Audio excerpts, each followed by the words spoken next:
In this video, we'll be taking a look at building our three-tiered herb stand. Now, this is a pretty simple project, only requires a couple of 2x3s and three fence pickets.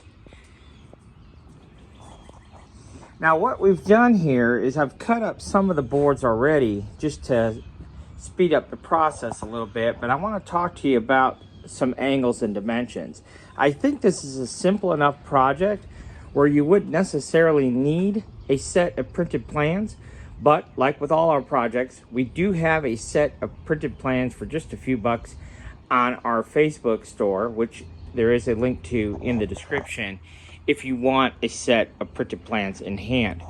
Now, this could be made with 2x4s. The plans really call for 2x3s, but I had a bit of an issue because I didn't have any 2x3s. So what I've done here is I've actually ripped some 2x4s down to 2x3s.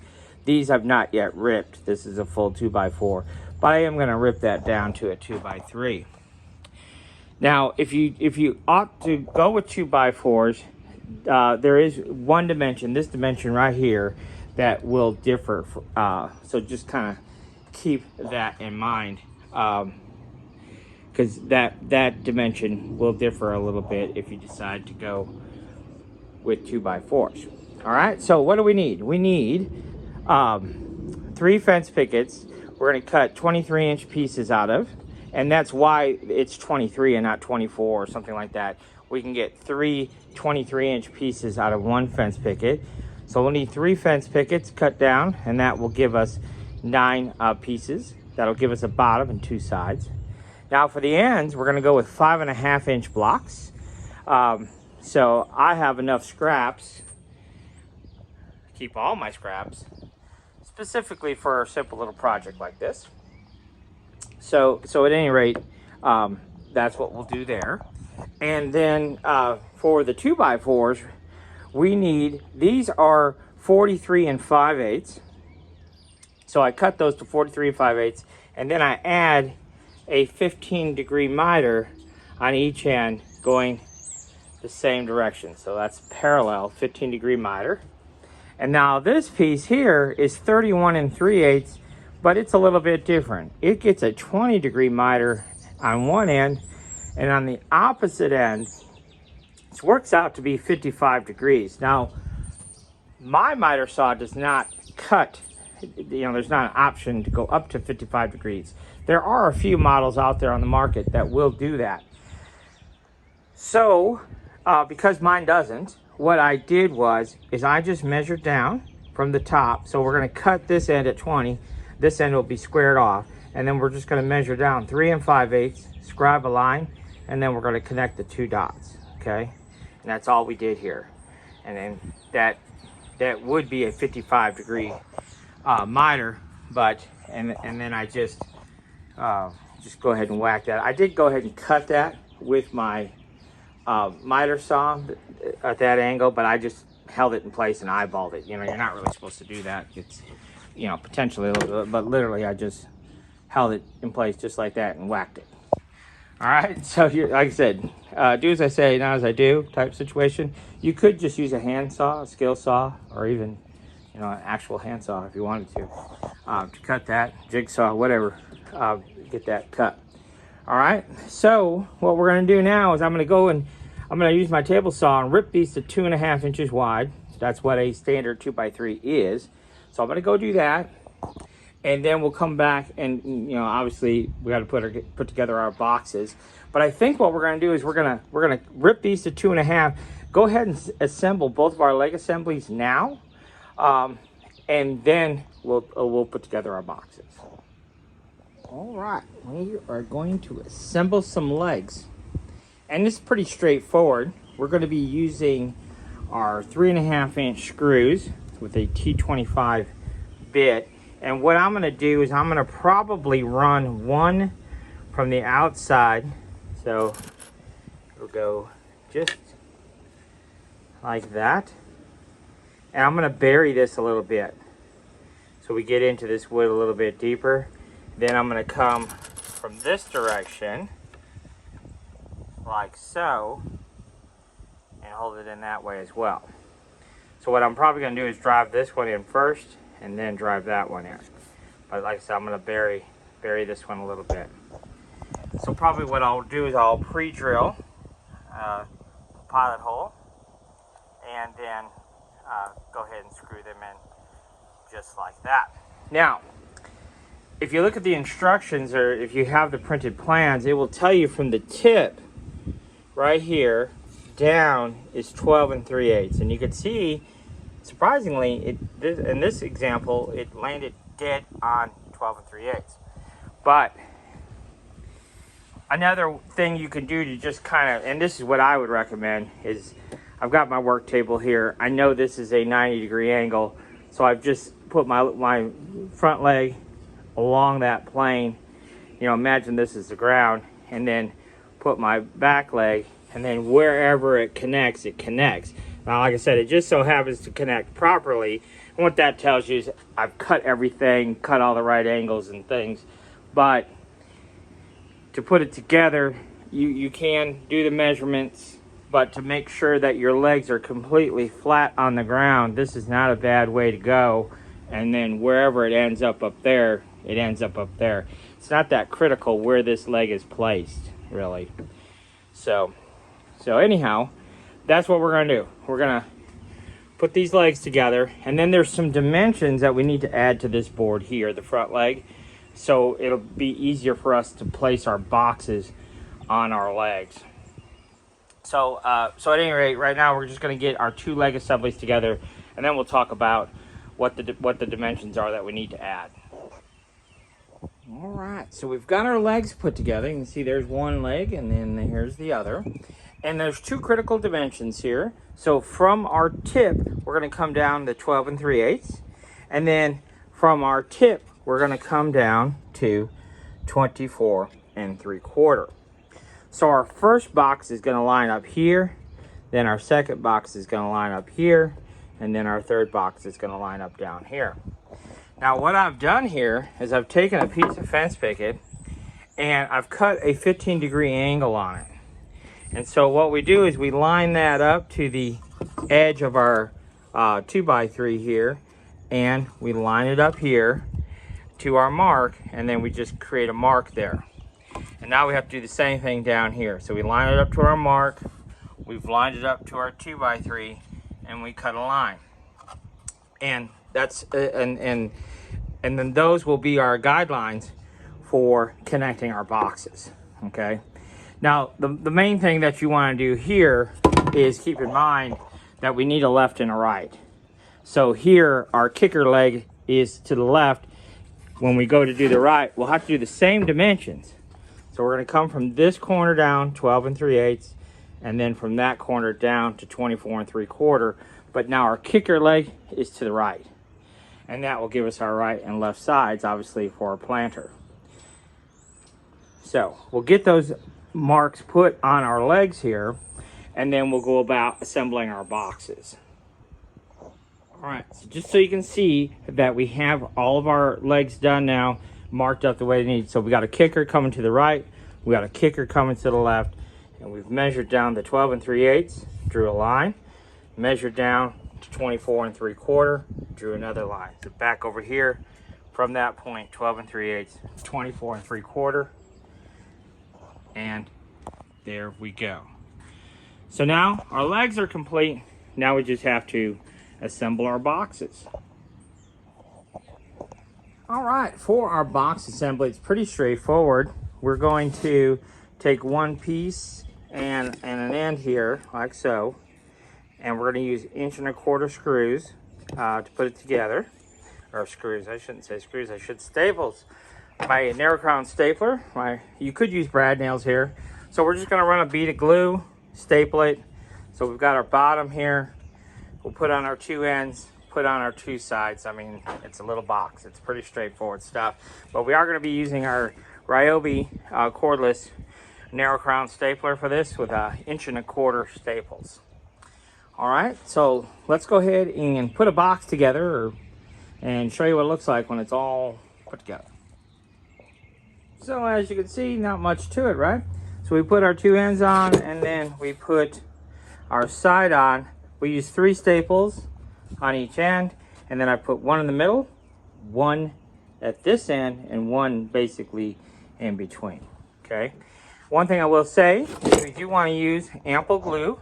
You can see the squeeze out there, and the glue is really what's going to hold this together long term. I'm using the Type Bond 2, which is interior exterior glue, and then the other thing to point out too, I guess, is the fact that we made our end caps 5.5 by 5.5, and I guess I like that part sticking up. It doesn't really matter, but if you didn't, then obviously what we would do is we would make our end cap 4 and let's see here. We got to take off 5/8 of an inch, so it's 5.5. Yeah. So it'd be 4 7/8. And then we wouldn't have that stick over. But like I said, I don't think it really matters. So I got to put 2 more boxes together, and then we can attach it to our legs. Okay, our planter boxes are now complete, and what I've done here is I've drilled a series of drainage holes in each of our boxes. There's no special dimensions. I just drilled some holes using my paddle bed here. This one happens to be 1.25 inches. You wouldn't necessarily have to drill them this large. It's just what happened to have in the drill. So what I do is I drill about halfway through to this tip is just showing on the other side. Then I'll flip the box over and finish it off, and that'll just give us a little bit cleaner results rather than have it all blown out if we didn't have a backing block or something like that. Okay, so I've done that to all of our boxes, have those holes. Now, as long as we're talking about our boxes, let's talk about one more thing that's kind of important. These boxes were built using pressure treated materials. And so if we're going to be planting herbs directly in the box, or if, some type of vegetables or something that we're going to consume, then we don't want to plant it directly in the box. In fact, these boxes really weren't intended to be used themselves. They can be, but generally you would, if you're going to put flowers or something in here, the flowers would actually go in a pot, and then the pots would sit in here. That's kind of the idea. Same thing with herbs. If you're gonna be planting some herbs, the herbs would be in a container, and you just set the container in the box. That'll keep our boxes lasting a little longer than having the dirt, directly in the box. But you can do it that way too, and they'll last probably your lifetime anyhow. Because I mean, this is pressure treated material, so you'll be fine. If you are going to be using the box itself, generally what we recommend is putting in some type of landscape fabric, or you could use plastic and poke a couple of holes where the drainage holes are to let it drain. Okay, so that's just some points about that. So that's it for our boxes. I did give everything, you can see I did give everything a little sanding, so just soften the edges just a little bit with some 60 grit sandpaper. Now we're going to go ahead and assemble the boxes to our legs, and then I'll let it sit for a couple hours, give it one final sand, knock off any glue that may have dripped, what have you, and just give it one little quick final sand, and this will be ready to go. All right, so let me go ahead and grab our legs, and we'll look at attaching our boxes. All right, so I've got my boxes installed on one leg already, and I just want to talk to you about how we go about doing that. So what I find works really well for me is on our top box, it's going to be flush with our leg here. And so right there at that point, I line that up there. 1 5/8 screw, 1 5/8 screw, dead center of my leg, right? And then we go to our next location, and you can see I am off here just a touch, but really that point should be right there at the mark. Okay, again, 1 5/8 screws there on the inside of the box. Same thing down here, right there. And that's why we drew those lines earlier. It makes placement really quite easy. So line that up right there. 1 5/8 screws, just like so. So that's the easy part. Now what we're gonna do is just take this off the table, set our next set of legs down, and just flip this over and set it right on top of our legs.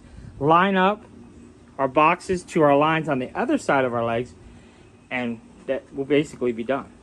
So let me get this off the table, put up our other leg, line everything up, and I'll show you what it looks like. So I laid my leg down. You can see where my lines are here, right? And so what I did is on my first leg is I just lined this up. So you can see the top of the box is lined up here, and the bottom of the box is lined up there, and put in one screw. But you can also see, just as it's sitting here, these do not obviously line up at all. Well, this one, yes, kind of does, but you can see this one's way off, okay? And that's fine. We're gonna manipulate these on the bottom however which way we need to make them line up. And we know that because we marked all our lines and did all of our things previously, we know all these are gonna sit level and plumb and everything once we manipulate this. So we're just gonna take this box and just push it and pull it and prod it and twist it, whatever we gotta do to line that up. And now look what we've done down here, but that's okay. And here's what I would recommend. You can see I put in one screw up here. That's in alignment there. And so what I would do is I would just go ahead and align the next one, put in one screw, align the next one, put in one screw, then come back and put in your secondary screw once you've got your alignment all figured out, okay? So I'm gonna go ahead and do that, and we'll come back and show you our next step. All right, so now I have my one screw in place. Everything's lined up. That point is lined up there. That point's lined up there. Our lines are lined up. So now we can just go ahead and put in our secondary screw for each one, and then our planter will essentially be complete. And there we have it, the finished product. So we've got two 2x4s, or really 2x3s, and then we have 3 fence pickets, 4 if you don't have any scraps for our end caps. So it's a fairly inexpensive build, and one that's fairly easy as well. But you can see it really looks great.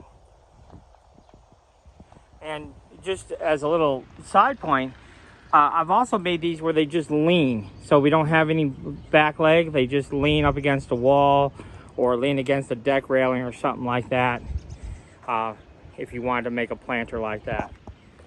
But these are great sellers, especially with farmers markets and things where people can see them.